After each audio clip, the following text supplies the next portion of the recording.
Oke, teman-teman selamat pagi, siang, sore, atau malam. Saya nggak tahu kapan Anda nonton YouTube ini.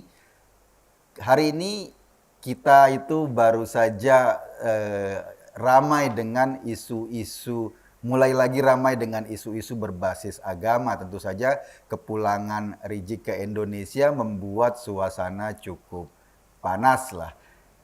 Beberapa orang saat ini misalnya sudah akan disidik dinaikin menjadi tersangka karena melanggar undang-undang karantina kesehatan misalnya, atau ada di daerah di Riau kalau juga dianggap menjadi provokasi ke masyarakat, ketua atau pengurus FPI.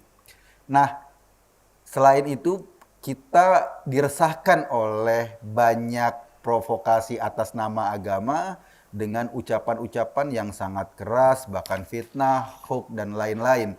Dan itu mungkin bisa Anda saksikan dari beberapa video yang beredar di masyarakat. Misalnya, Rizik mengatakan bahwa ada ancaman penggal kepala dan lain-lain. Saya nggak bisa membayangkan kalau semua tokoh-tokoh agama ngomongnya penggal kepala, berdarah, ancaman-ancaman yang sejenis seperti itu akan seperti apa. Dan tampaknya suasana seperti itu bukan cuma khas Indonesia. Suriah, negara yang tadinya adem, bagus, indah, luluh lantak, awal-awalnya juga kayaknya dimulai dengan provokasi dari atas mimbar masjid, provokasi dari atas mimbar-mimbar agama, dan sampai saat ini mungkin Suriah adalah negara yang sudah ketinggalan ratusan tahun. Jadi setback ratusan tahun. Tadinya mereka mungkin bisa maju, sekarang setback ratusan tahun. Sekolah terhenti, anak-anak sengsara, masyarakat, infrastruktur sosial hancur, dan lain-lain. Nah, di sini kita kedatangan ada 3 orang yang kayaknya cukup kompeten. Kalau kita bicara, jangan suriahkan Indonesia. Kenapa? Karena fenomenanya ada kemiripan. Di sini ada Gus Najih. Terima kasih Gus Najih sudah datang. Gus Najih ini alumni dari Universitas Damaskus Suriah. Universitas Damaskus Suriah. Yang pasti pada saat awal-awal perang Suriah, jenengan masih di sana ya? Masih di sana. Wah, berarti nanti pengalamannya seru nih, bakal di-share ke kita. Ada juga Mbak Dr. Dina Sulaiman.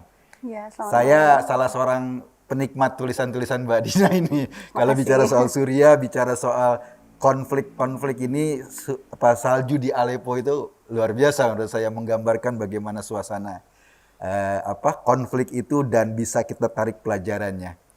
Makasih Mbak Dina. Ada Gus Nurzaman. Biasa dipanggil Habib Nurzaman. Ya. Nah, ini tokoh Ansor yang kalau ngomong tentang terorisme suaranya menggelegar keras banget. Makasih Bib sudah hadir di sini. Terima kasih sama-sama. Saya mau mulai dari Gus Najih dulu nih. Gus, ceritain Gus, kira-kira kan jenengan dulu di sana ya, pada saat konflik awal itu suasana masyarakatnya kayak apa? Sehingga kemudian kok bisa eskalasi konfliknya sampai sebesar itu sekarang gitu Gus. Suasana masyarakat atau apa yang bisa kita petik, apa sih, ada sama-samanya nggak sih sama kita? Saya khawatir ada sama-samanya gitu loh.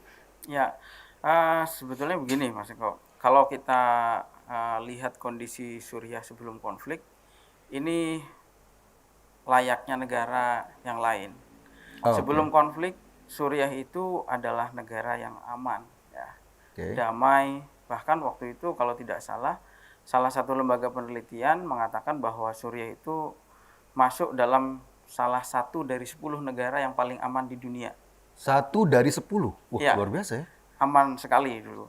Ya, tidak banyak terekspos karena memang sebelum konflik kan tidak banyak orang membicarakan Suriah. Gitu. Tetapi dari segi keamanan Suriah sangat aman. Gitu. Mobil-mobil biasa diparkir di pinggir jalan. Tidak pernah kita, sampai saya di sana beberapa tahun belum pernah menjumpai kasus kriminalitas. Ya. Jadi kalau bahasa guyonnya itu bahkan sandal, kalau di sini kan kalau sholat Jumat kadang suka takut sandalnya hilang Ya. Di Kalau sana di malah Suriah, nambah sandalnya. Saking baiknya. kalau di Indonesia teman-temannya. ini kan memang ada orang-orang yang kalau berangkat sholat Jumat prinsipnya itu ambil yang baik, tinggalkan yang buruk. Jadi berangkat bawa swallow, pulangnya sudah karfil. Tapi di sana kan enggak. Jadi memang negara sana, Suriah ini sebetulnya sangat aman, damai. Dari segi kesejahteraan juga negaranya sangat sejahtera. Sistem negaranya sosialis, ya, sosialis. Dan ya apa namanya yang populis kayak gitu. Pendidikannya gratis, apa namanya kesehatannya gratis, transportasinya murah, Jadi listrik mahasiswa murah, enak banget di sana ya? Iya, Banyak gratisnya. enak banget di sana karena dulu saya ini kan kuliah dari Indonesia, berangkatnya kuliah. Jadi saya alumni Suriah tapi bukan alumni ISIS. Kuliah ke sana memang beasiswa, tapi sampai di sana ternyata beasiswa ini bukan hanya dari pemerintah, tapi juga dari masyarakat Suriah. Jadi Masyarakat Suriah? masyarakat Suriah ini sangat dermawan, Mas Eko. Jadi apa namanya kita ini merasakan sekali itu. Jadi masyarakat sana itu sangat dermawan, apalagi kalau jadi di sana itu begini, kita di kalangan pelajar itu mengenal suatu istilah namanya tauzi. Oke. Tauzi itu apa namanya pemberian masyarakat kepada kita. Ini sudah populer di kalangan mahasiswa. Oh, jadi masyarakat sana punya kebiasaan memberi kepada ke pelajar. pelajar. Ya. Terutama jadi begini, kalau kita sholat lalu kemudian kita wirid gitu, atau membaca Al-Quran, nyandar di tiang masjid, itu otomatis ini kantongnya ada yang ngisi nih. Oh gitu? Iya. Apalagi apa namanya, sampai kita ini sudah tahu kapan waktunya harus ke masjid, di tempat-tempat mana, ini tauziahnya besar. Sampai hafal ya? Sampai hafal. Kita tahu, kita mapping, tahu petanya. Jadi mahasiswa di Suriah nggak mungkin kekurangan nungguin transferan dari orang tua ya? Kalau perlu yang di Suriah ngirim ke orang tua. Gitu. Luar biasa, luar biasa. Jadi kalau hari Jumat, sholat subuh, mahasiswa tidak sholat subuh di masjid, itu ruginya dunia akhirat. Apalagi bulan puasa. Karena kalau bulan puasa itu sedekah luar biasa. Masyarakat di sana, kita itu hampir gak pernah masak. Karena hari ini buka puasa di mana, hari ini kalau nggak buka puasa di masjid, pasti kita dianterin orang. Biasanya nasi satu kresek, bukan satu kresek, memang kresek, bukan bungkus kertas itu, bukan. Memang satu kresek itu sudah ada nasinya, sudah ada ayamnya satu ekor. Nggak ada di sana orang nyuir makan kayak soto itu. Jadi namanya ayam itu satu ekor untuk satu orang. Gitu ya? Kemudian ada, pokoknya lengkap lah ya. Jadi dari situ kita sudah bisa menilai salah satu menjadi acuan kita untuk menilai bagaimana sejahteranya warga negara kita itu yang kerja di Suriah menjadi TKI itu sekitar 80.000 orang. Banyak jumlah ya? yang sangat banyak sekali. Mahasiswanya berapa orang? Mahasiswanya waktu saya di sana 250. 250. Memang tidak sebanyak di Mesir ya, yang sampai ribuan. Tapi TKI kita lebih banyak. Saya sering bertemu di jalan-jalan kadang-kadang sama kebetulan saya ini orang Jawa Tengah, jadi sering ketemu di sana juga TKI yang satu kampung di sana. Gitu. Itu. Nah, dari segi Human Development Index juga Suriah itu sebelum perang berada di 111. Oh, lumayan. Jadi tinggi. kemudian Suriah ini menjadi eksportir sayur mayur dan buah ke negara-negara tetangganya di Timur Tengah. Jadi orang itu alih-alih di tengah perang ini yang susah bukan hanya di Suriah, negara-negara tetangganya pun susah. Karena nggak dapat lagi suplai. Barang paling murah itu di Suriah. Barang paling murah itu di Suriah. Jadi sayur mayur buah itu paling dari murah. Sisi beragama gimana Gus? Kok bisa? Apalagi dari sisi beragama. Kan misalnya kan isunya kan ada konflik Sunni Syiah. Nah sebelum itu ada nggak Gus? Masyarakat Suriah itu kalau Mas Eko tahu masyarakat paling religius. Ya. Jadi tentu yang banyak ulama-ulama Suriah yang dikenal di Indonesia. Misalnya Profesor Syekh Wahbah Zuhaili misalnya. Penulis kitab Tafsir Al-Munir dan penulis kitab Al-Fiqhul Islami wa Adillatuhu. Itu di semua pesantren hampir seluruh Indonesia pasti membaca kitab beliau. Dan itu kitabnya sangat tebal. Kemudian misalnya Syekh Said Ramadan Al-Buti, Aha. banyak sekali buku-bukunya di Indonesia yang dijadikan apa namanya acuan. Kemudian ada Syekh Nuruddin Iter. Kalau di UIN, YIN, STAIN di seluruh Indonesia rujukan ulumul hadis pasti dari Syekh Nuruddin Iter. Oke. Itu dan banyak ulama-ulama yang lain yang juga menjadi rujukan kita beragama di Indonesia. Uh, Kemudian lembaga-lembaga pendidikan ini tumbuh dengan sangat subur. Hampir di setiap masjid ada pengajian, setiap masjid mesti ada majelis zikir. Oke. Thariqah itu hampir keseluruhan ada. Naqsyabandiyah, Syadziliyah, Mhm. Tijaniyah, Rifaiyah, semuanya ada di Suriah. Jadi dari segi tradisi keberagamaan banyak kemiripannya dengan Indonesia. Oke. Sebetulnya mayoritas ya Sunni, Mhm. ya. Mungkin hanya beda fikihnya. Mhm. Fikihnya di sana eh, apa namanya hampir seimbang antara Syafi'i dan Hanafi. Kalau Wow, di Indonesia kan hampir keseluruhannya Syafi'i. Syafi'i ya. Gitu. Nah makanya kami ini sebetulnya juga sangat heran gitu ketika ada orang yang tiba-tiba kemudian menyerukan jihad ke Suriah. Mhm. Apa yang mereka maksud dengan kalimat jihad itu? Apakah jihad itu membunuh sesama muslim gitu? Mhm. Apakah jihad itu meruntuhkan pemerintah yang sudah memfasilitasi keislaman, Mhm. keilmuan Mhm. Islam semuanya berkembang di sana gitu. Mhm. Eh, dan apa namanya? Kenapa pemerintah Indonesia ini perlu waspada? Mhm. Karena kondisi waktu di Suriah sebelum konflik itu ya sama dengan kita sebetulnya. Kondisi Bayangkan, masyarakatnya sama ya kayak gini bayangkan gitu ya? negara kita kan juga Indonesia ini baru menjadi baru dinobatkan menjadi salah satu negara yang paling aman. Ah. Nah, kalau tidak salah, saya lupa nama lembaganya, baru minggu lalu. Nah, Mhm. jadi itu kan kondisi yang sama dengan Suriah sebelum perang sebetulnya. Nah, eh, kesalahan pemerintah salah satunya ini menurut saya Pemerintah kesalahan Suriah pemerintah maksudnya? Suriah Mhm. itu waktu itu mindsetnya menganggap bahwa ancaman itu adalah ancaman senjata, Oh. ancaman bersenjata. Padahal bukan hanya itu, tetapi ada hal yang justru harus lebih diwaspadai, yaitu ancaman ideologi dan propaganda. Itu. Oh. Dan Anda nih terakhir-terakhir di Suriah kan udah ngerasain suasana perang itu ya? Ya, Sudah mulai ya? 1 tahun setengah saya Satu sempat tahun setengah. mengalami Nah itu situasi perang. bagaimana propaganda itu berjalan di sana? Ya, jadi kan begini sebetulnya kelompok-kelompok yang disebut sekarang Salafi Wahabi Mhm. ini juga sudah masuk waktu itu ke Suriah.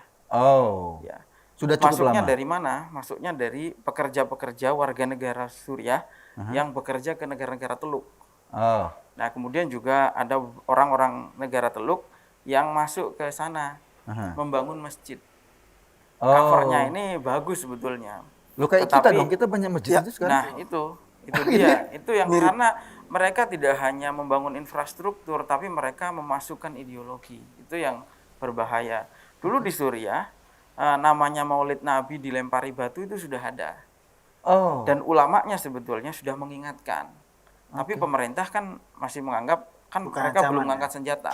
Seperti itu. Oh, oke. Nah, itu kemudian apa namanya penanaman ideologi, doktrin, ideologisasi, kemudian dibalut dengan propaganda, gitu, propaganda dan tentu yang sudah pasti adalah hoax ya. Hoax Yang ya. namanya radikalisme, gerakan intoleransi itu pasti menggunakan hoax karena Iya, itu iya. satu paket Iya, dan iya. itu legal dalam ideologi mereka karena menurut mereka berbohong, memfitnah itu bagian dari strategi. Hmm. Jadi strategi karena itu dibolehkan. Mereka mendistorsi teks hadis yang redaksinya adalah al-harbu itu khid'ah. Perang itu strategi dan salah satu strategi itu berbohong. Makanya di tengah konflik Suriah itu kebohongan itu luar biasa. Dan bayangkan itu terjadi tahun 2011 ketika ketahanan informasi masyarakat di seluruh dunia saya kira masih cenderung lemah. Sampai saat ini pun di Indonesia masih ada 60% Gitu ya. warga masyarakat kita yang belum bisa membedakan antara yang fakta dan yang hoax. Oke. Apalagi di tahun itu yang saya punya pengalaman yang mungkin menarik lah ya seperti itu. Dulu ketika situasi perang itu sering ada checkpoint, Ah. checkpoint pemeriksaan. Kebetulan ada HP saya di sini. Aha. Misalnya ini apa namanya checkpoint itu kita misalnya mau masuk ke suatu wilayah atau ke suatu tempat kemudian disuruh taruh HP-nya, pemeriksaan, gitu. Aha. Diperiksa bawa senjata atau tidak, itu periksa, HP-nya taruh. Aha. Dia mungkin mau periksa foto-fotonya, apakah ada materi-materi Aha. video yang berbau kekerasan seperti itu. Tapi kemudian setelah kita taruh HP, si pemeriksanya itu, polisinya ngomong lagi, HP-nya taruh sini, Facebook-nya taruh di sini. Jadi bayangkan aparat keamanannya pun ya Belum itu ngerti belum dia. tahu apa itu Facebook. Oke. Itu. Oke, Facebooknya oke. ditaruh. Dikiranya Facebook itu seperti ini, barang yang lain lagi seperti ini. Bayangkan saja kalau aparatnya seperti itu, bagaimana dengan masyarakatnya? Iya. Dan iya. serbuan hoaxnya luar biasa. Gitu ya. Itu misalnya ini, saya sebutkan salah satu contohnya. Eh, di tengah konflik itu kan yang paling mainstream, memang isu yang paling ramai itu konflik Sunni Syiah. Iya. Dikatakan bahwa ini adalah pembantaian pemerintahan Assad yang Yang Syiah iya. membantai kaum Sunni. Itu yang paling banyak. Ya. Mhm. Meskipun tentu kalau orang itu mau menganalisis sedikit aja itu sudah terbantahkan. Karena kenapa? Karena Assad itu kan berkuasa dari 70-an. Dari mulai masa ayahnya yang namanya Hafidz al-Assad, tahun 2000 diganti oleh anaknya Bashar al-Assad. Kalau mau membantai ya sudah dari tahun 70, kenapa baru 2011? Lihat kabinetnya. Kenapa kalau mau membantai Sunni, kabinetnya mayoritas diisi oleh orang Sunni. Muftinya namanya Syekh Ahmad Kaftaro, yang kemudian diganti Syekh Badruddin Hasun. Kemudian Menteri Wakafnya Dr. Abdul Sattar As-Said, sampai Menteri Pertahanannya pun Sunni yang mengendalikan tentara. Jadi sulit sekali gitu kita ketika mengatakan bahwa ini pembantaian Indonesia. Tapi kemudian begini misalnya lagi. Mereka mengatakan, mereka misalnya pasang poster presiden di lantai. Kemudian difoto, diviralkan di media sosial, narasinya adalah bahwa presiden sudah mengaku Tuhan. Presiden sudah mengaku Tuhan. Beberapa orang sujud di atas poster itu, diviralkan. Kalau sekarang baliho kan? Tuhan. Hanya berbalik ini kondisinya.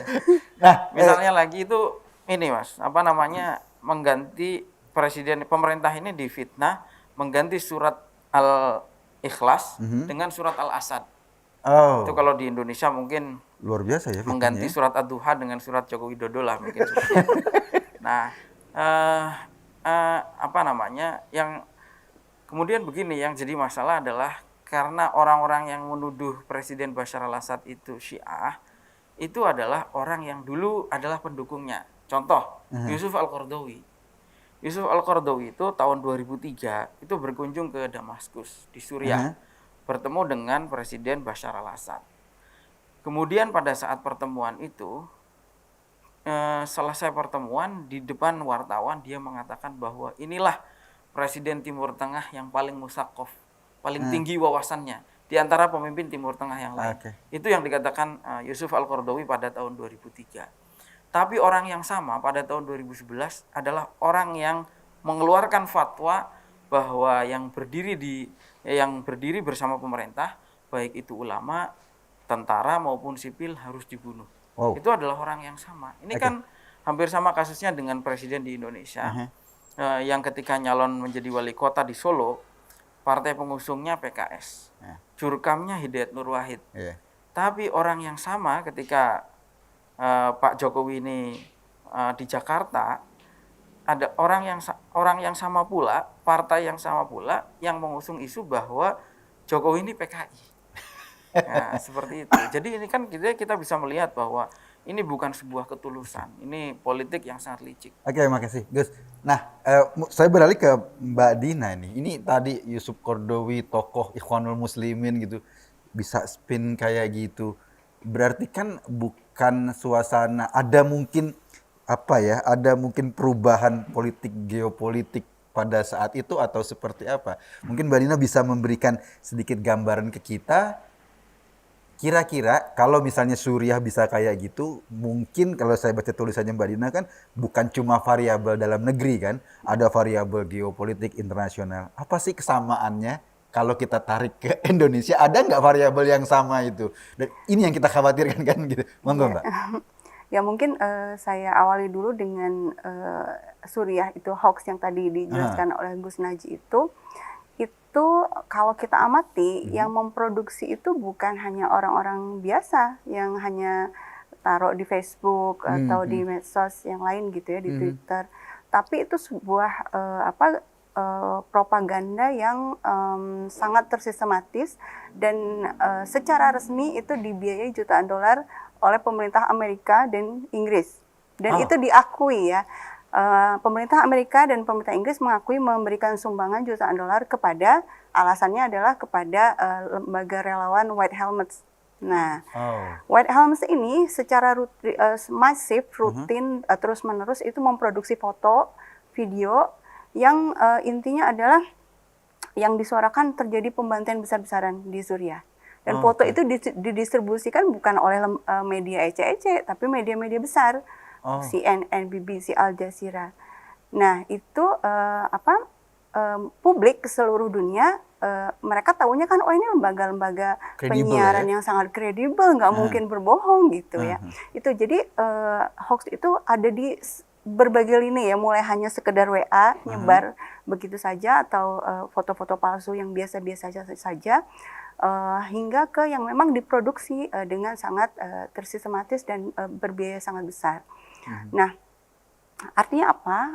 Konflik Suriah itu sangat dipengaruhi oleh kepentingan politik global, oleh kelompok negara-negara besar yang memang berkepentingan. Jadi kita nggak bisa melepaskan analisis tentang Suriah hanya kondisi dalam negeri gitu ya? Ya, hanya faktor internal saja, eksternalnya sangat besar. Nah, kenapa kok Suriah ini dikeroyok ramai-ramai seperti itu ya? Jadi melalui media dengan propaganda seperti itu kan akhirnya orang banyak yang terprovokasi, terradikalisasi dan akhirnya bergabung kepada kelompok-kelompok jihad itu kan, merasa ingin membantu saudara Sunni kan, itu yang disuarakan di media sosial. Nah itu karena karena Suriah memang punya sumber daya alam dan posisi yang sangat strategis, terutama karena posisinya yang kalau terutama dua negara itu ya, Qatar dan Iran itu kan dua negara yang punya sumber gas yang sangat kaya, yang paling besar lah di dunia. Nah ini ada negara-negara besar itu berkepentingan mau mengalirkan gas dari Iran atau dari Qatar ke Eropa. Dan itu sama-sama melewati Suriah kalau memang mau dibangun pipa gasnya gitu kan. Nah Amerika dan negara-negara Arab itu inginnya Qatar, gasnya Qatar yang lewat Suriah dan kemudian masuk Eropa. Rusia kalau itu terjadi, kalau pipa gas itu jadi, itu dia kehilangan bargaining position di Eropa. Karena sekarang Eropa kan bergantung gas dari Rusia. Nah, jadi Rusia menyetujui pipa gas yang satu lagi dari Iran, kemudian melewati Suriah dan masuk ke Eropa. Nah, itu pertarungan yang penyebabnya adalah sumber daya alam. Nah, kalau kita misalnya, kalau dibandingkan dengan Indonesia, ya Indonesia sama dari sisi kita juga negara yang sangat kaya. Sangat kaya sumber daya alam, dan negara-negara besar juga berkepentingan dengan kita gitu kan, untuk penguasaan sumber daya alam. Nah, kemudian kalau kita lihat pola di Suriah kan, ada kelompok di dalam masyarakat yang diprovokasi dan kemudian angkat senjata, dan kemudian mendapat bantuan dari luar gitu ya. Nah, kelompok ini kecil, mungkin dikonfirmasi sama Mas Naji. Jadi memang ada orang Suriahnya juga yang angkat senjata ya, cuma tidak cukup lah ya. Jadi makanya digaungkan jihad di seluruh dunia, makanya pasukannya kan datang dari berbagai negara. Ya? Terhitung sekitar 100 negara berdatangan. 100 negara? Iya, orang-orang dari 100 negara yang berdatangan ke Suriah untuk berjihad. Nah, tentu kita hari ini banyak sih yang bilang nggak mungkin, jauh lah Indonesia nggak akan seperti itu gitu ya. Menurut saya sih lebih baik waspada ya, lebih berhati-hati kan. Oke, katakanlah kalau misalnya konflik Suriah itu terjadi di angka 10 lah ya, eskalasinya dari 0 nih masih aman-aman saja sampai 10. Kondisi Indonesia itu ada di angka berapa Mbak Dina? berapa ya? Kan kita lihat fenomena kan tadi seperti Gus Naji cerita, ada pabrikasi hoax, kita juga ada. Ada kelompok-kelompok yang apa ya, intoleran, kita mulai muncul. Ada tokoh-tokoh yang menyebarkan hoax sudah banyak. Ada tokoh agama yang terlibat juga ada. Kan masyarakat ngelihat. Itu kan fenomenanya ada tuh seperti cerita Gus Naji. Secara Kalau geopolitik. iya dari 0 sampai 10 kita ada di level berapa ini?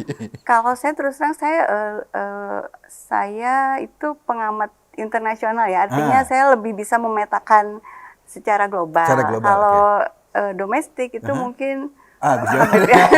yang lebih menguasai karena orang lapangan banget ya. Banget ya. Iya, mungkin saya tidak bisa menjawab ya karena itu domestik Oke. ya, tapi Nah, memang mungkin gini, kesamaannya. polanya kelihatan sangat mirip ya Oh, polanya. sangat mirip ya. Jadi, Apa yang paling mirip Mbak Dina? ya antara pertama kita? kepentingan geopolitik ya, kepentingan negara-negara besar, kemudian juga kelompok-kelompok yang berperang di Suriah itu berjejaring secara transnasional kan, Iya. dan itu ada cabangnya di Indonesia gitu Oh, kan. oke. Jadi kelompok Ikhwanul Muslimin, kelompok Hizbut Tahrir, Oke. itu kan mereka yang angkat senjata di Suriah. Kemudian kelompok-kelompok Al-Qaeda dalam berbagai nama ya, artinya Al-Qaeda itu kan dia berkembang di hampir semua negara, tapi namanya beda-beda gitu ya. Di Oh, Indonesia itu kan ideologinya sama ya? ya ideologi sama.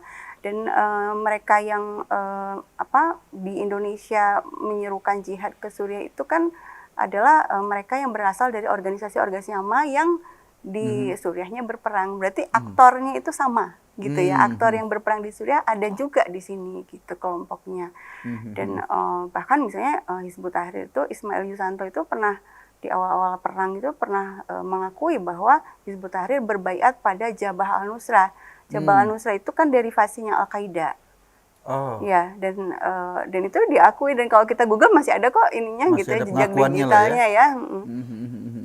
Nah, itu kan artinya justru itu yang membahayakan ya, kelompoknya sama gitu kan.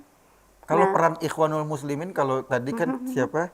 Yusuf Qaradawi kan tokoh Ikhwan yang tadinya mendukung siapa Bashar Assad, kemudian menolak. Kalau di Indonesia kan Ikhwanul Muslimin sudah resmi jadi partai ini, masih perlu dicurigai apa enggak? Intinya sih ustadz-ustadz yang berafiliasi dengan Ikhwanul Muslimin selama perang Suriah itu kan menyatakan dukungannya kepada Kepada kelompok kepada oposisi mereka sih menyebutnya jihad ya, kan gitu ya. Tapi kita menyebutnya itu kan terorisme, aksi-aksi Iya. terorisme.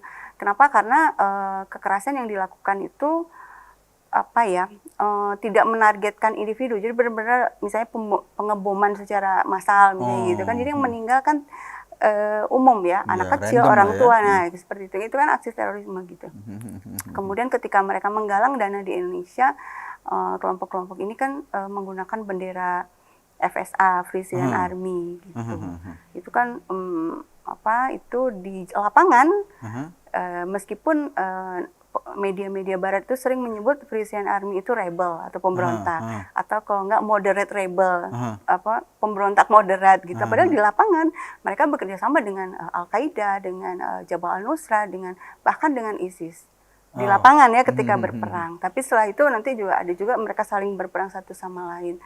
Nah, artinya orang-orang ini yang ketika selama periode perang Suriah menggalang dana, kemudian menyatakan dukungan kepada mujahidin, bahkan juga ikut mengibarkan bendera kelompok-kelompok teroris ini, berarti kan kelompok yang perlu diwaspadai ya. Jadi punya jejak gitu, jejak di luar negeri. Meskipun di Indonesia memang belum melakukan kekerasan misalnya gitu kan. Nah, itu tentu harus diwaspadai ya, tidak bisa dibiarkan begitu saja karena resikonya terlalu besar lah kalau kita dibiarkan hanya ya. berdiam diri saja. Karena mungkin juga pemerintah Suriah awalnya juga gitu ya, Ya. menganggap mereka tidak ada potensi Bahkan bahaya yang di gitu. penjara kan pada dibebaskan ya waktu di awal-awal itu. Jadi karena waktu itu memang ada demo-demo gitu, terutama di basis-basis yang banyak Ikhwanul Musliminnya, misalnya di mana tuh nih? Di Homs, di Hama, itu kan banyak memang ramai orang berdemo. Nah, itu salah satu konsesi yang diberikan oleh pemerintah Bashar al-Assad itu dibebaskan tahanan-tahanan politik. Tapi begitu bebas malah mereka memimpin Gerakan ini perlawanan gerakan gitu ya. perlawanan. pemerintah ngasih hati ke mereka. Oh, karena pemerintah berbuat baik, ngasih hati, mereka minta ampela gitu ya. Jadi, jadi Ya makin bisa kacau. dibilang seperti itu. Jadi Gitu ya. itu strategi awalnya seperti Ya, itu, berusaha ini apa ya istilahnya, berusaha menenangkan mungkin ya, menenangkan demo-demo itu, Aha. malah dan juga kan faktor asing sangat berperan ya. Artinya senjatanya dapat dari mana? Dari Oh ya, luar dari gitu. luar. Ya, Ya. ya, ya. jadi mungkin mereka soft approach saja. Aha. Padahal soft approach ini harus dibarengi dengan hard approach. Oh. Kalau pemerintah misalnya kemarin memberikan masker, Aha. kemudian polisinya ikut mengatur lalu lintas Yang ditutup di Petamburan itu maksudnya. sehingga acaranya berjalan dengan lancar. Kemudian apalagi Mas Eko misalnya waktu itu polisi, BNPB, lalu Aha. ada pemerintah DKI Pemerintah DKI memberikan ya, izin. memberikan Ini mungkin bantuan konteksnya mobil. kan melakukan pendekatan secara halus, Aha.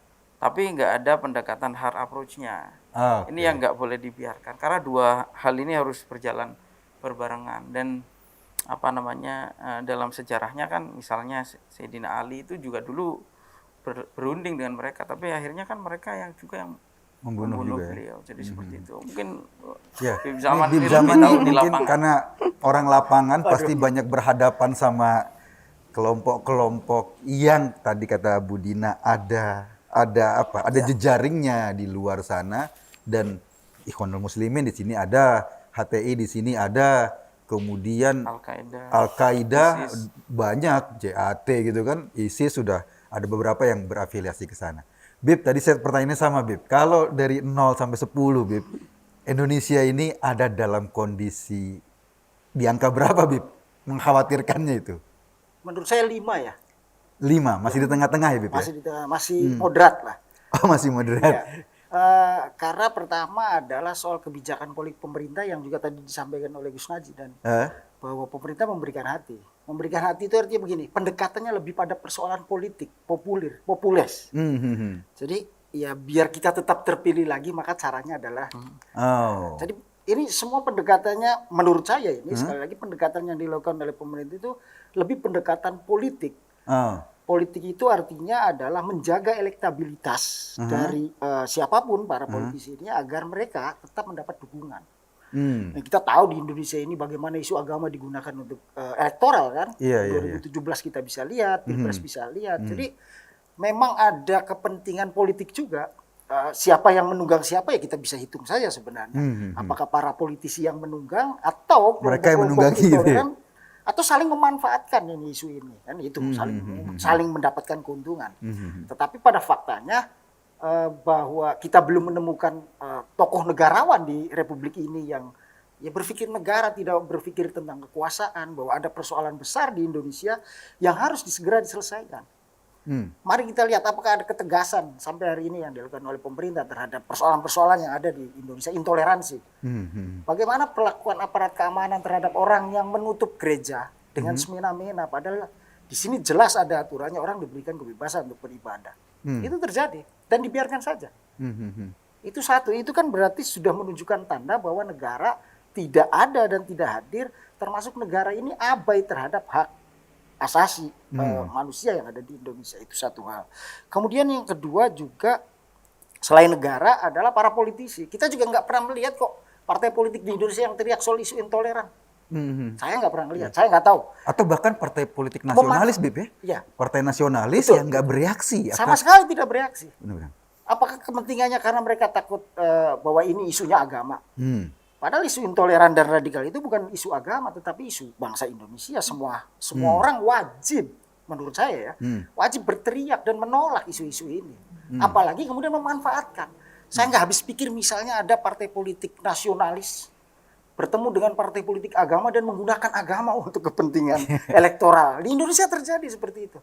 Jadi ada orientasi yang berubah juga di Indonesia ini bahwa partai politik, kemudian para politisi dan pemerintah itu tidak lagi memiliki integritas bagaimana membangun negara ini dengan baik dan punya kecintaan terhadap negara ini secara serius.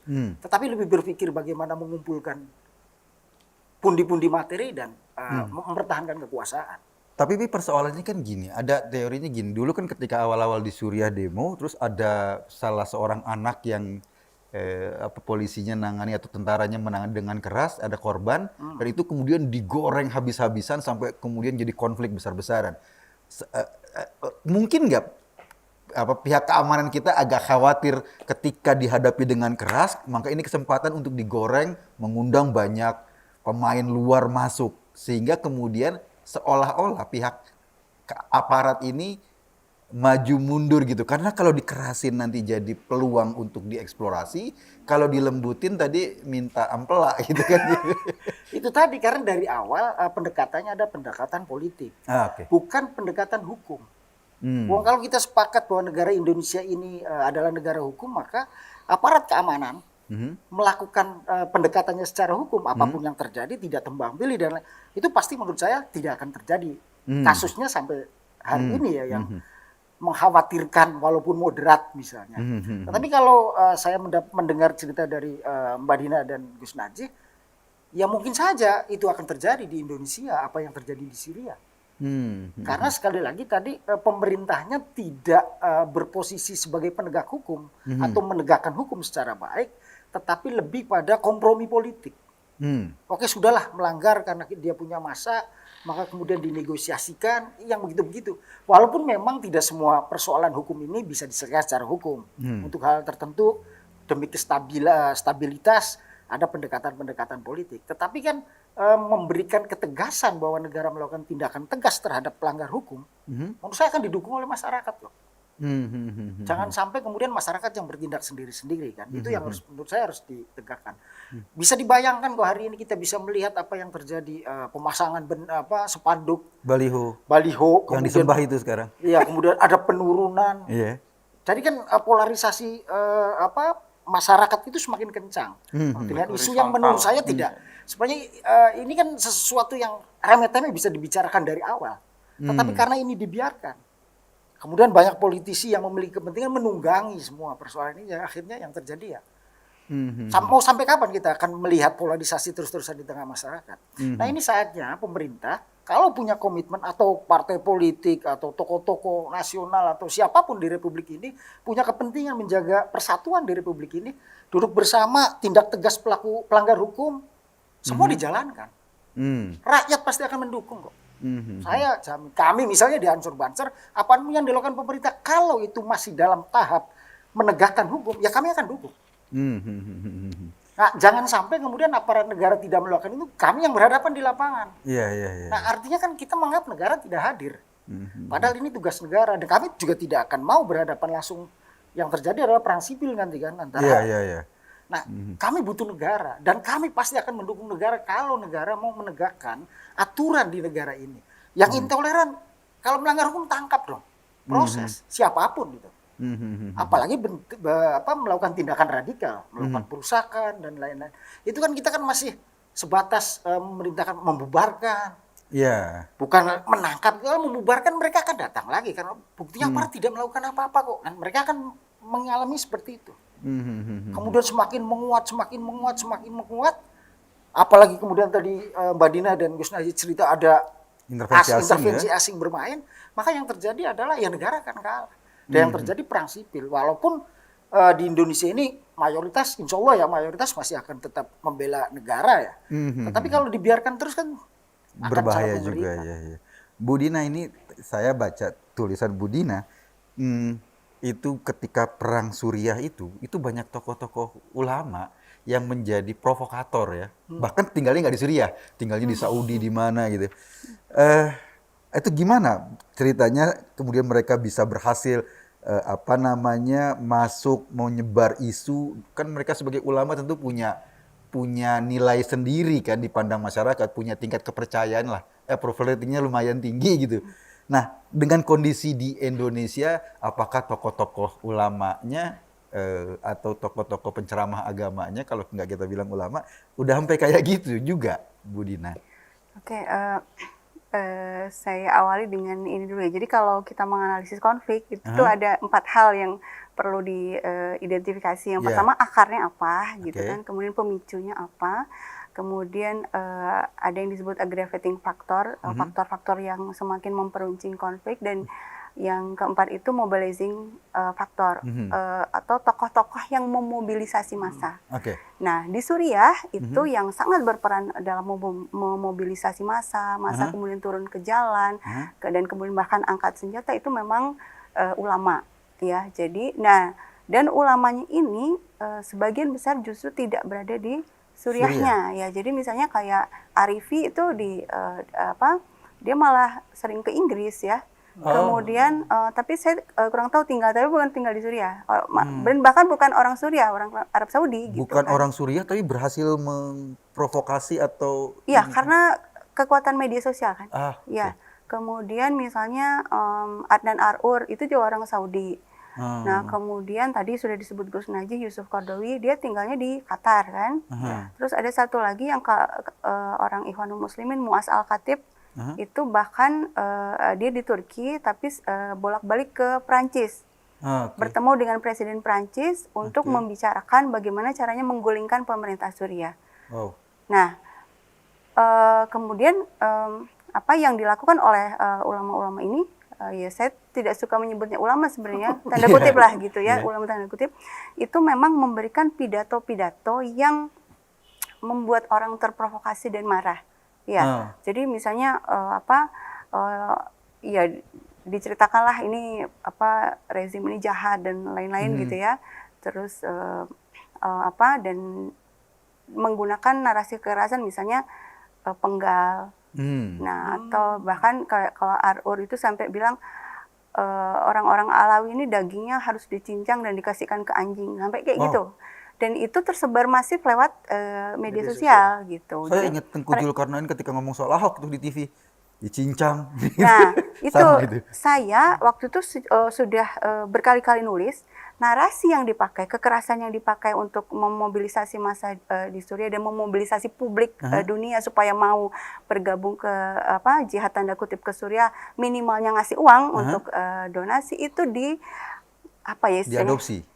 Ditiru ya, ditiru sama sebagian orang di Indonesia gitu. Jadi orang-orang itu kan konflik udah sejak 2011, 2012, 2013 itu udah semakin mudah orang ngomong penggal di media sosial kan. Saya sering nulis, akhirnya sering lihat di media sosial komentar-komentar itu dengan mudah, kafir, penggal, halal darahnya. Dulu-dulu kan nggak ada seperti itu ya. Saya nggak merasa tidak menemukan itu kata-kata yang sedemikian mudahnya. Lalu kemudian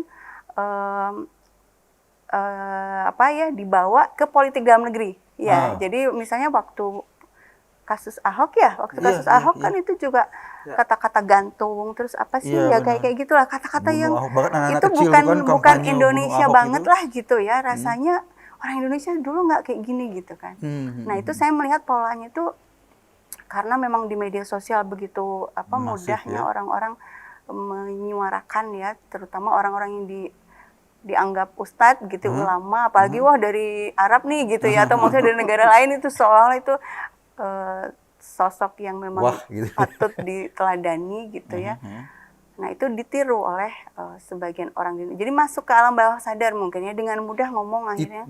Bu Dina, itu ditiru masuk alam bawah sadar artinya tidak ada terorkestrasi, atau sebetulnya di Indonesia ini terorkestrasi juga sama seperti di Suriah kalau menurut kacamata Anda? Saya pikir karena sebagian orang yang mengatakan hal-hal itu kan organisasinya sama ya. Ya, jadi jejaringnya sama ya. Jadi kemungkinan ya mungkin Gus Najih ada indoktrinasi secara ideologis juga ya, bahwa itu ada perilaku yang berterima gitu, memenggal orang yang dianggap kafir misalnya, itu kan faktor ajaran atau doktrin-doktrin juga yang diajarkan oleh kelompok-kelompok yang memang berjejaring secara transnasional itu gitu ya. Gus, kalau di Suriah itu kelompok-kelompok mereka teriak-teriak khilafah juga nggak sih? Iya. Oh gitu ya? Sama sebetulnya. Makanya memang kami ini kan di Ikatan Alumni Suriah termasuk yang sejak awal konflik juga menyuarakan bahwa upaya Syrianisasi itu terjadi di Indonesia. Oh. Itu upaya menjadikan Indonesia seperti Suriah ini terjadi di Indonesia. Kalau kita lihat tadi Budina sudah menyebutkan organisasi aktornya kan organisasinya transnasional. Gitu.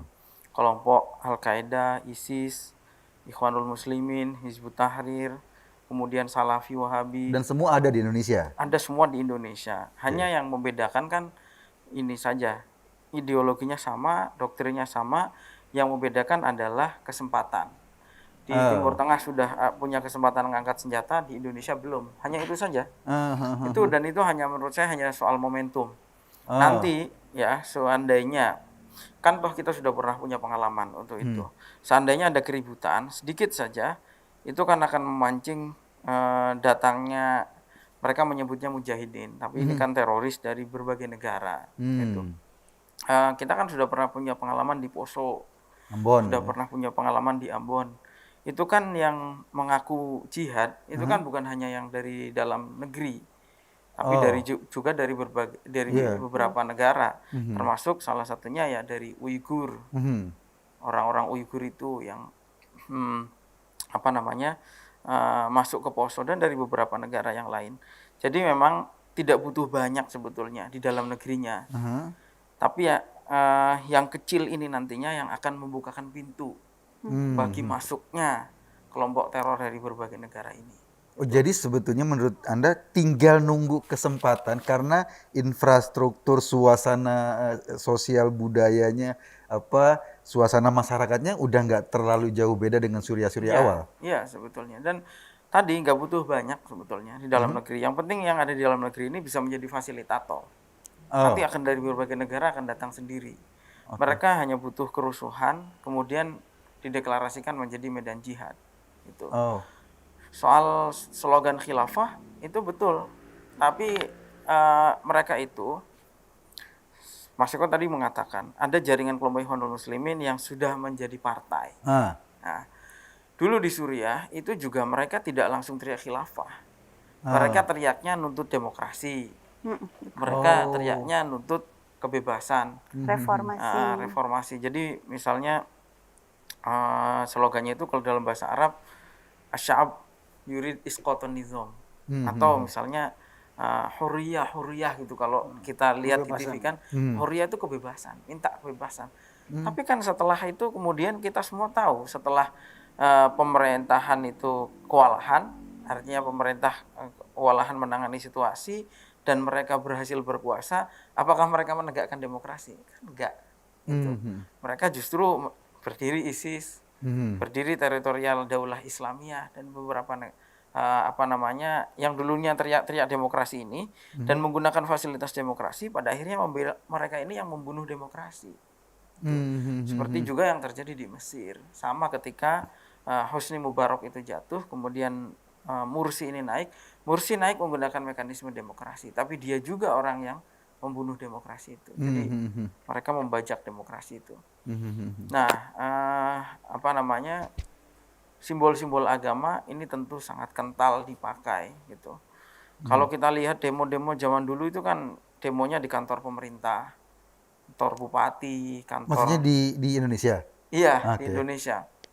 Kantor bupati, kantor DPR, mungkin Polres kayak gitu.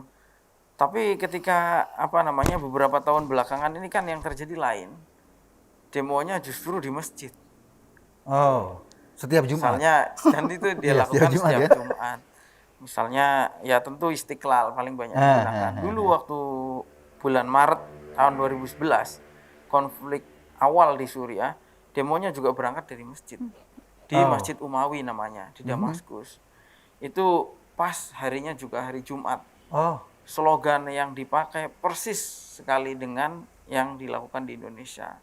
Pada saat demo 212 itu kemarin ya? Contoh misalnya, jadi ini bagaimana kita melihat bahwa bukan hanya kesamaan ideologi, sampai hal-hal teknis pengaturan demo, sampai slogan-slogannya pun sama. Gitu. Apa tuh Gus yang contoh bikin misalnya, pernah kan waktu itu ajakan melempar jumroh. Dengan bahasa Jumat Kemarahan. Itu kan slogan yang sama yang diserukan oleh oposisi di Suriah yang menyerukan istilah Jumatul Ghadab. Oh. Itu kan Jumatul Ghadab bahasa Arab, bahasa Indonesianya Jumat Kemarahan itu. Kan sama gitu. Contoh lagi misalnya, di Suriah itu, jadi begini, istilah bendera tauhid ini kan sebetulnya nggak dikenal dalam tradisi agama Islam. Di Al-Quran tidak ada, di hadis tidak ada, di dalam kitab-kitabnya ulama selama 1400 tahun tidak ditemukan istilah bendera tauhid, dewa tauhid. Tapi kemudian kan waktu habis setelah Banser itu tahun berapa itu? 2011 apa 10? 2018 ya. 2018 itu kan baru mulai muncul istilah bendera Istilah tauhid. bendera tauhid. Itu khas Indonesia atau? Nah ini kan istilah baru yang dimunculkan. Oh. Yang kalau dalam bahasa agama ini kan bid'ah sebetulnya. Bikin-bikinan yang bukan hal yang bukan termasuk agama. Nah, kalau kita mau lihat merujuk ke Timur Tengah, istilah ini juga muncul di proses perang di Suriah itu. Ada kelompok teroris di Suriah yang namanya kelompok Liwa'ut Tauhid. Bendera Bisa tauhid. dicek Bendera tauhid itu, ya, artinya bisa bendera dicek. Mas Eko bisa lihat di Wikipedia, di Google. Liwa'ut Tauhid itu Liwa'ut Tauhid itu bahasa Arab. Bahasa Indonesianya bendera tauhid. Itu sama persis. Nah, sekarang begini, itu lagi nih seperti itu. Kemudian di Suriah itu di Indonesia kan sekarang muncul cucu Rasul ini macam-macam lah. Ini kan Dzurriyyah dan sebagainya. Kemudian itu menjadi alat propaganda. Yang dulu kan ini kan Habib. Beliau ini kan Habib. Orang tuanya Habib dan kalau orang di Cirebon pasti kenal. Habaib-habaib di Cirebon itu dan yang sebetulnya dari mulai Wali Songo itu kan sudah mengalami akulturasi. Di Cirebon tuh dipanggilnya Ayib. Ayib. Jadi atau Kang malahan. Beliau ini di Cirebon dipanggil Kang Zaman.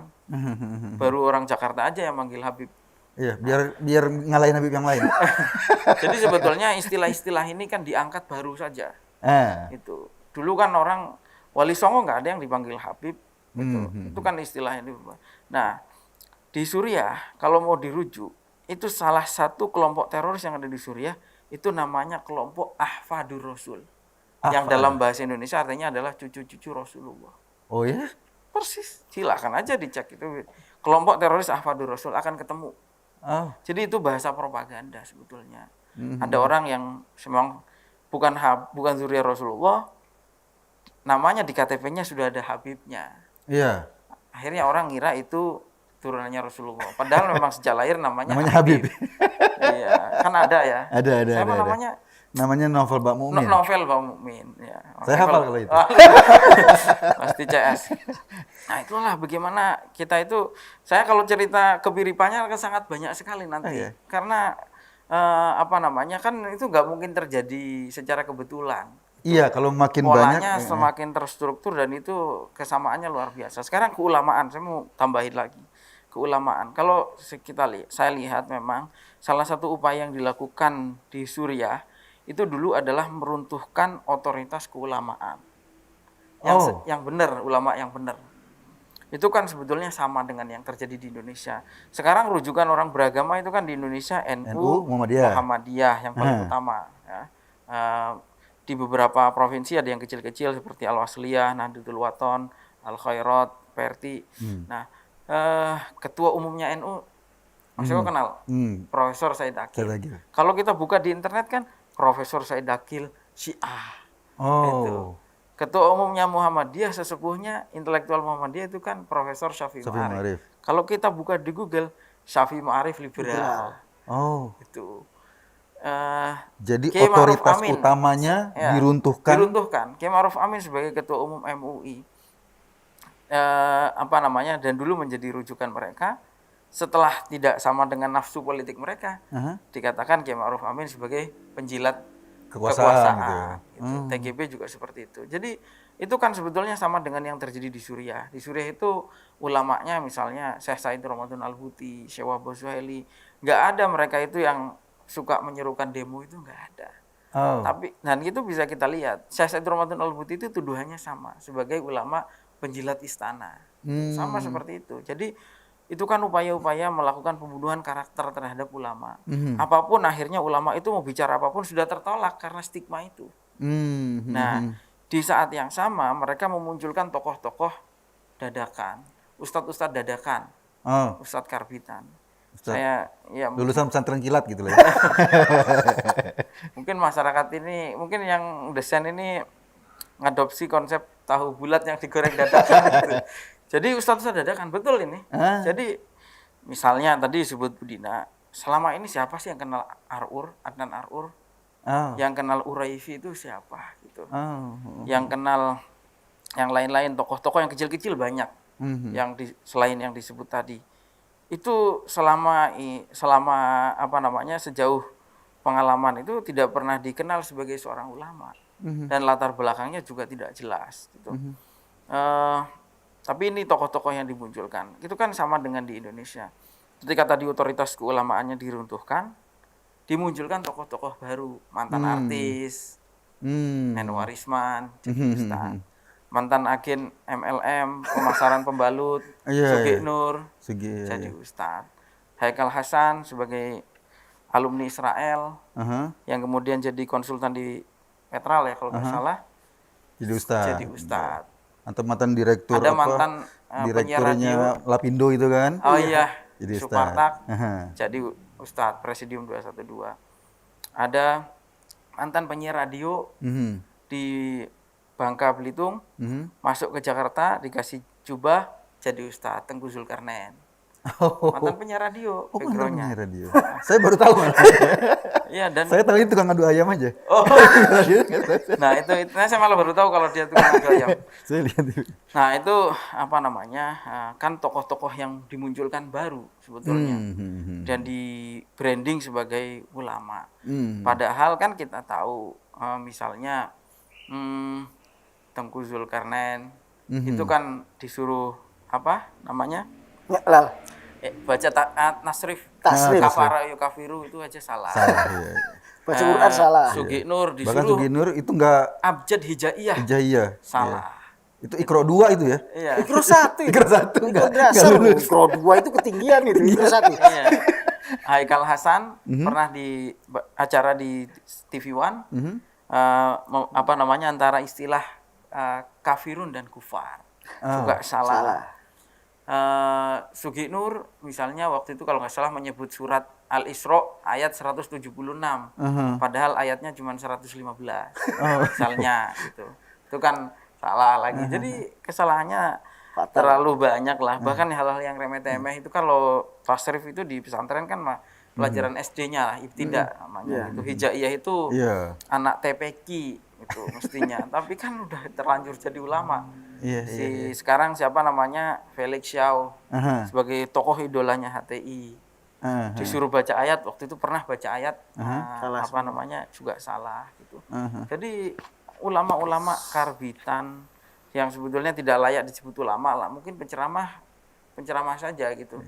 Nah itu kan pola yang sama di Suriah sebetulnya untuk mengacaukan ini masyarakat. Akhirnya masyarakat tuh sudah nggak dengar Kiai Said, nggak dengar Gusmus karena sudah dianggap liberal, nggak dengar ya Syafi'i Ma'arif, bahkan nggak dengar Profesor Quraishi Shihab sebagai ulama representasi ilmu tafsir di Indonesia.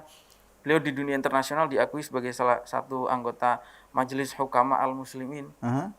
Di sini nggak ada yang mau baca tulisannya. Kita sering menyodorkan penjelasan beliau soal tafsir tertolak langsung karena stigma Syiah. Itu. Seperti itu. Jadi ini kan pola yang hampir sama. Jadi dari segi simbol-simbol keagamaan, penggunaan simbol-simbol agama ada kesamaan, aktornya sama, berusaha meruntuhkan otoritas keagamaan yang sudah established di sini, diganti lagi, digempur oleh mereka dengan yang kacau balau itu kan juga pola yang sama, menghilangkan kepercayaan terhadap pemerintah itu juga sama. Presiden Bashar al-Assad dituduh ngaku Tuhan, di sini atau di sana disebut Syiah, di sini disebut PKI gitu. Anti-Islam sama, di sana disebut anti-Islam. Padahal lihat di Suriah itu, kalau di Suriah itu anti-Islam, ya saya nggak akan bisa belajar agama di sana. Kalau di sini itu pemerintahannya anti-Islam, ya nggak akan ada masjid di sini. Gitu. Sekarang Indonesia itu, Kalau lihat aja lah rukun Islam, mau syahadat, bisa ke KUA, ya kan, Dapat dicatat, sertifikat. Dapat dapat sertifikat. Kalau orang mau masuk Islam, sholat, Masjid Bangunkan banyak. masjid. masjid dibangunkan Oleh kadang-kadang negara. minimal dikasih izin pembangunannya. Nggak pernah ada ceritanya masjid dilarang pembangunannya. Mau zakat sudah ada Baznas. Mau haji umroh Sudah itu difasilitasi, ya? sudah ada dirjen khusus yang menangani itu di Kementerian Agama. Mau puasa awal masuknya itu sidang isbat. Di akhir mau Idul Fitri juga difasilitasi. Semuanya difasilitasi oleh pemerintah. Itu baru yang rukun saja. Jadi yang lain-lain lebih banyak. Di sini ada undang-undang pernikahan, ada waris. pengadilan agama, ada kompilasi hukum Islam, ada badan wakaf dan seterusnya. Kurang Islami apa? Kita punya masjid terbanyak di dunia. Jumlahnya 800.000 lebih. Nggak ada ceritanya orang beragama ini dilarang. Jadi apa alasannya orang bilang anti-Islam? Memang agak membingungkan sih. Presidennya Islam, wapresnya Islam, ketua MPR, DPR, Kapolri semua Islam, tapi ada organisasi FPI, Front Pembela Islam, mau membela dari siapa? Kan pertanyaan itu. Dan ketika orang bilang mau membela itu kan seakan-akan lebih tinggi posisinya daripada yang punya agama itu. Yang dibela itu. Kalau orang logikanya kan orang membela itu harus lebih kuat daripada yang dibela. Bela tauhid, bela Tuhan, itu gimana ceritanya? Lebih kuat dari Tuhan. Apakah dia sudah merasa lebih kuat dari Tuhan dan kemudian mereka mau membawa melakukan kekerasan itu dengan takbir. Gitu. Kata Quraisy, iblis itu berbuat kejahatan itu tidak berani sambil bertakbir. Tapi manusia melakukan kejahatan berani sambil bertakbir, seakan-akan kekerasannya itu diperintah oleh Tuhan. Loh sekarang ibu-ibu pakai motor nggak pakai helm ditangkap polisi bertakbir. Allahu Akbar, kabur. Itu kan Luar biasa itu. Sudah. Sesungguhnya yang merusak Islam seperti itu. Kemudian isu kriminalisasi ulama, mana ada ulama yang ditangkap di Indonesia? Siapa ulama yang ditangkap di Indonesia? Yang ada adalah sebagian pelaku kriminal itu sudah dianggap ulama. Jadi sebetulnya isunya mereka mengulamakan kriminal kan? Iya. Bukan Para kriminalisasi pelaku- ulama. Ini bukan kriminalisasi ulama, tapi mengulamakan pelaku Mengulamakan kriminal. kriminal. Orang nyatanya melanggar hukum gitu. Seperti itu. Jadi karena kan begini, sesuatu hal itu, keburukan apapun kalau dibungkus dengan agama akan menjadi terhormat. Iya. Contoh misalnya, ini di Suriah ini ceritanya. Yang kalau mau mirip-miripkan di Indonesia ya tetap aja ketemu. Membunuh, itu kan buruk. Tapi ketika dikemas jihad menjadi mulia. Orang yang berjihad, wah Imam Samudra, mayatnya bau wangi, burung-burung semua ngiring. Itu jadi, padahal dia melakukan kejahatan pembunuhan terhadap nyawa manusia yang itu sangat dilarang sekali oleh agama. Sekarang zina itu kan sangat terlarang dan perbuatan nista. Tapi dengan dibungkus agama menjadi terhormat. Di Suriah itu ada istilah, di kalangan kelompok teroris itu ada istilah jihad nikah. Jihad nikah. Jihad nikah. Oh ya? Jihad nikah itu logikanya begini, perempuan-perempuan itu yang di luar kelompok mereka harus dihamili. Karena ketika dia hamil, kemudian nanti akan punya anak-anak ini akan menjadi tentara Allah. Sebanyak mungkin harus dihamili gitu. Makanya mereka ya udah ngawur aja. Kadang-kadang istri orang aja. Mohon maaf lah itu, tapi realitas. Karena yang pulang dari Suriah itu ada beberapa orang yang deportan. Itu ada yang cerita, dia bawa istrinya sering sama orang-orang itu. Gitu. Seperti itu. Berarti dulu mereka berangkat ke Suriah dengan bayangan persepsi, wah ini negara Islam apa. Kemudian di sana wah luar biasa ya. Orang ngerampok, jahat, jelas. Karena itu mau ngambil harta orang tanpa hak. Tapi ketika dibungkus ghanimah, menjadi terhormat. atau Ini kan ghanimah. Mencuri Hamasan itu perang nista, perbuatan nista. Tapi ketika dibungkus faik, menjadi terhormat. Nah, inilah contoh-contohnya. Jadi bagaimana narasi keagamaan itu dipakai betul oleh mereka untuk kepentingan kejahatan mereka. Ini yang masyarakat itu jangan mudah tertipu lah. Apalagi masyarakat, kadang aparat keamanan pun masih gamang. Itu karena itu. Iya ya. orang mau mengamalkan agamanya masih kita Karena larang gitu. bahasanya bahasa Arab. Ghanimah kan Arab kan. Jadi orang jadi udah khawatir duluan takut dosa. Dan soal penegakan hukum ini sebetulnya aparat gak boleh takut. Orang rakyat itu bayar pajak untuk menjamin keamanan mereka. Kalau aparatnya nggak berani ya nggak usah bayar pajak. Bayar pajaknya ke Ansor aja. Nah, kenapa harus takut? Jangan karena kenapa harus takut gitu. Padahal kondisinya itu sudah berbeda antara dulu zaman Orde Baru dengan sekarang. Kalau dulu zaman Orde Baru itu kan supremasi politik. Kalau beda politik dengan pemerintah disikat. Sekarang kan supremasi hukum. Jelas-jelas yang namanya nyaci maki, fitnah, apalagi di ruang terbuka itu kan jelas-jelas terlarang secara hukum. Jelas-jelas memprovokasi itu dilarang. Jelas-jelas masang baliho sembarangan itu dilarang karena ada ketentuannya, bayar pajak dan seterusnya. Itu kan namanya maling ketika nggak mau bayar pajak. Gitu. Nah, ini kan contoh-contoh di mana pelanggaran hukum itu terjadi. Kenapa harus takut gitu? Nah, kalau kepentingannya politik, supremasi politik, ini yang kita nggak setuju. Iya, tadi seperti Tapi kata kalau zaman tadi kan. supremasi hukum harus ditegakkan. Karena kalau hukum itu negara ini sudah nggak hadir, itu akan mengundang kemunculan aktor non negara. Itu pasti itu. Sekarang kalau negara itu diam, lama-lama ini, yang saya takutkan itu karena FPI itu kan paling jumlahnya berapa gelintir. Nah, pasukannya Habib Nur Zaman ini 7 juta Banser se-Indonesia. Kalau dilibaskan ya habis semua. Kalau lama-lama aparat itu nggak tegas dan kesabaran masyarakat itu habis, saya kira masyarakat yang akan menghakimi mereka. Ini kan justru lebih berbahaya. Iya, karena dari survei SMRC baru keluarkan survei, jadi komplain tingkat masyarakat ketidaksukaan pada perilaku FPI dan Rizik terutama itu 70 sekian persen. Yang sukanya mungkin yang tidak jawab sekian persen, yang sukanya cuma sedikit sebetulnya kan. Cuma karena terus-menerus dikampanyekan seolah-olah juriyah Rasul tadi seperti ini dan lain-lain kan. Nah, saya ke ini Mbak Dina ini kira-kira tadi kan kalau lihat Suriah tuh ada peta tentang gas kondisi geopolitiknya. Indonesia apa yang menjadi dalam tanda kutip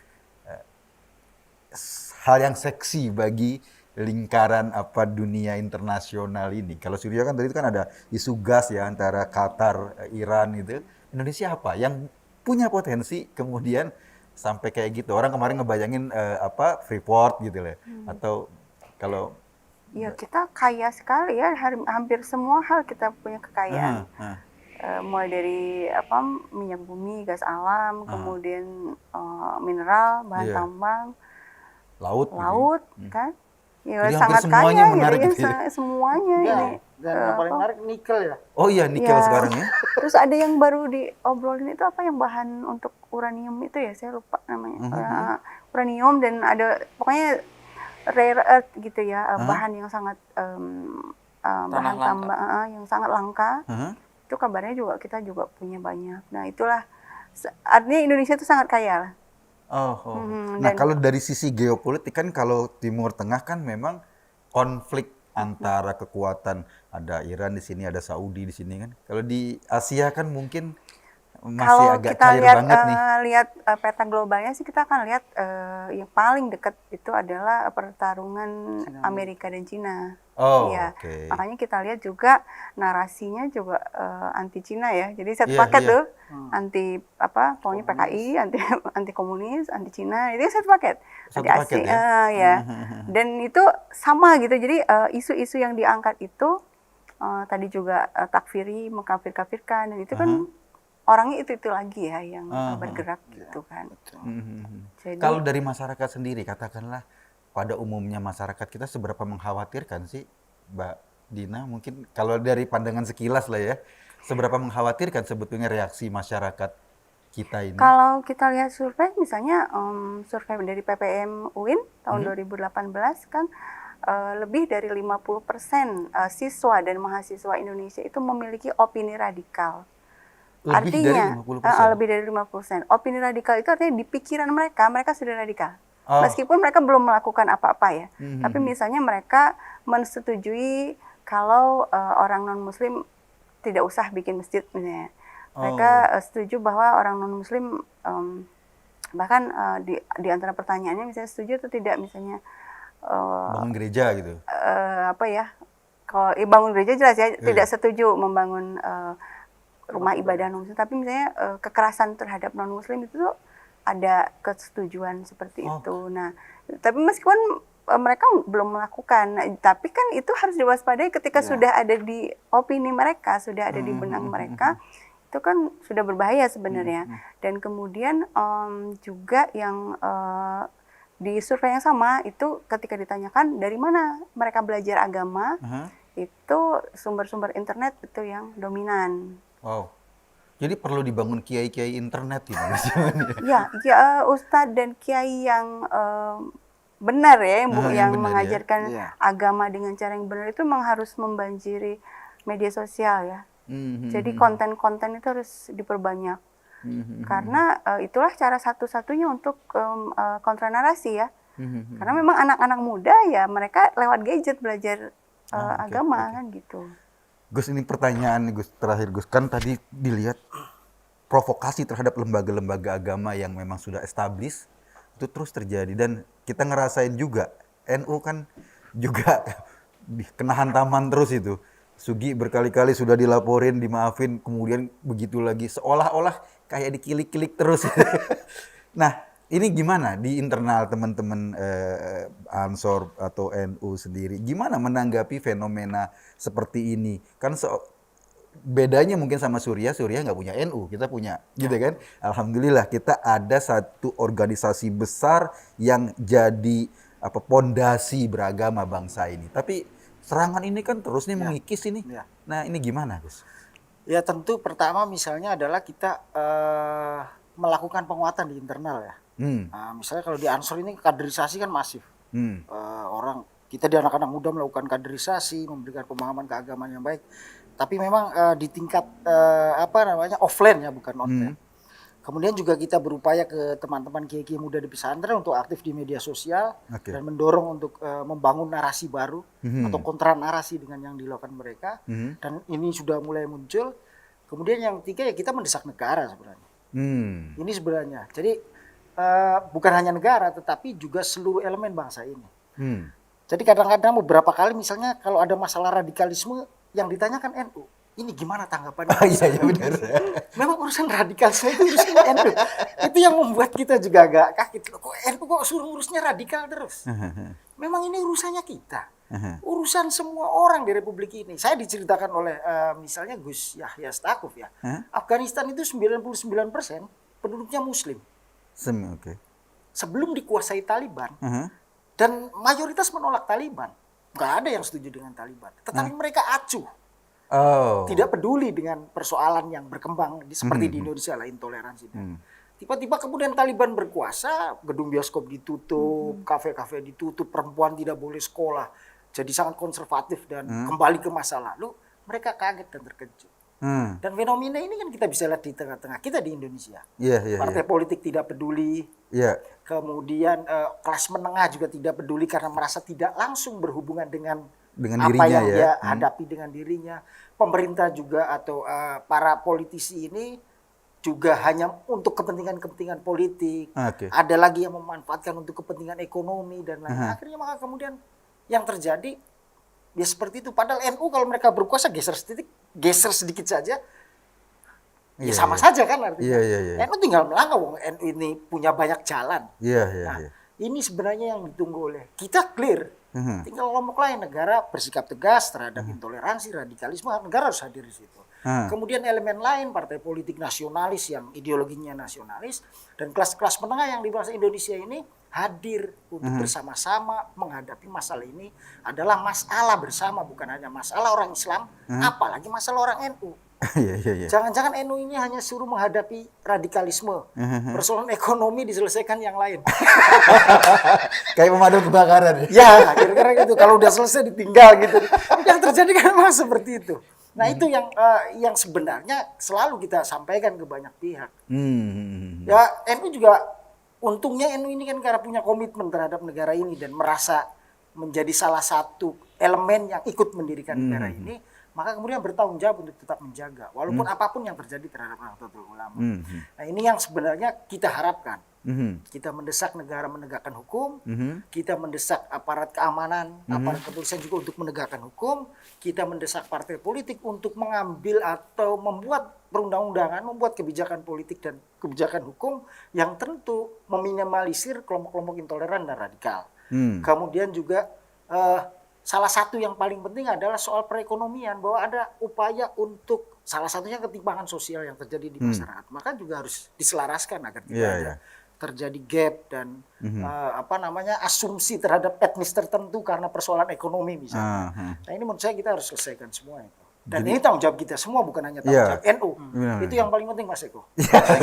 Tanggung jawab NU gitu yang paling penting. Mungkin saya highlight sedikit. Jadi Monggo. gini, dalam sejarahnya tumbuhnya intoleransi dan radikalisme itu selalu karena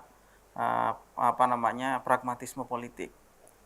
Sekarang kalau kita mau lihat Salafi Wahabi kenapa bisa berkembang ke seluruh dunia, itu karena kepentingan Al Saud kan. Muhammad bin Saud itu ingin berkuasa. Digandenglah Salafi Wahabi. Sebetulnya dia orang Badui, bukan orang taat beragama. Gitu. Anwar Sadat. Kenapa Ikhwanul Muslimin ini bisa berkembang padahal dulu hampir mati di tangan Jamal Abdul Nasir? Itu karena pragmatisme politik Anwar Sadat. Yang waktu itu ingin didukung oleh kelompok Islam dan kemudian mengakomodir Ikhwanul Muslimin. Setelah itu dia juga meninggal di tangan Ikhwanul Muslimin. Sekarang 10 tahun perjalanan Presiden ke-6 Pak SBY.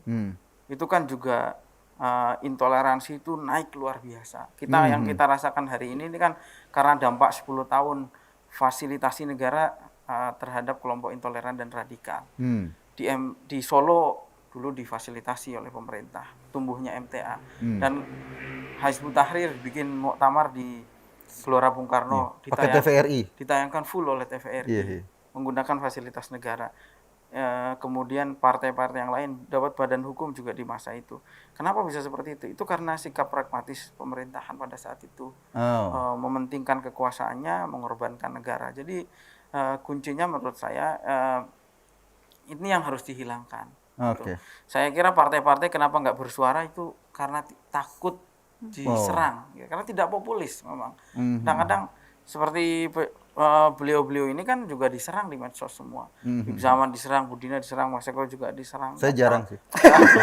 Harus siap ya ketika, apalagi pemerintah itu kan butuh dukungan. Tapi ketegasan itu diperlukan di sini. Karena dalam sejarahnya yang menumbuhkan radikalisme intoleransi ya pragmatisme politik itu. Jadi kalau ternyata nanti pemerintahan saat ini mempunyai sikap yang sama dengan pemerintah sebelumnya, ya bahaya gitu bahaya sekali.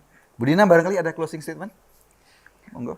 Ya, saya mendukung ya pernyataan kedua pembicara bahwa kita masyarakat sipil sudah bergerak gitu. Kita membantu dengan tanpa sebagian tanpa benar-benar sendiri gitu, nulis dan lain-lain. Relawan gitu. Beneran lah ya. Ya, tapi itu gaungnya akan sangat kurang kalau pemerintah tidak ikut serta secara real gitu, konkret, bukan cuma berbicara saja gitu ya. Misalnya yang paling jelas itu masalah media sosial itu kan website-website itu penting sekali, strategis sekali dalam menyebarkan kebaikan atau menyebarkan intoleransi dan provokasi gitu kan. Artinya perlu ada pengaturan yang jelas dalam penyebaran atau perizinan soal website, soal medsos gitu kan.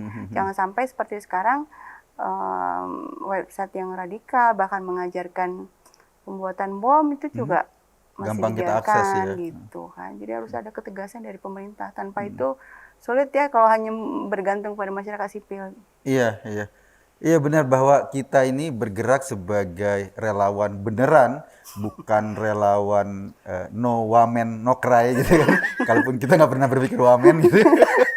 Jadi kita berharap juga bahwa gerakan sipil ini yang memang didasari kecintaan pada negara juga didukung, dalam artian pemerintah bisa bertindak jauh lebih tegas terhadap kelompok-kelompok intoleran yang membahayakan kehidupan berbangsa kita di masa yang akan datang.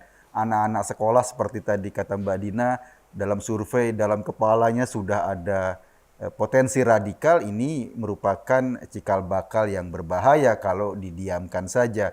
Kemudian bertumbuhnya radikalisme di kalangan ASN, di BUMN juga merupakan satu warning bagi kita.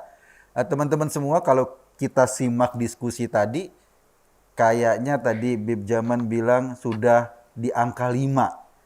Tinggal 5 lagi. Wah, ini mudah-mudahan kita bisa turunkan angkanya terus menjadi 3, 2 sampai 0 sehingga kita hidup jauh lebih nyaman di Indonesia, saling bertoleransi, tetap menjunjung bahwa Indonesia terdiri dari perbedaan. Karena itulah kita bisa jadi Indonesia. Kalau Indonesia sama semua, maka kita kehilangan keindonesiaannya.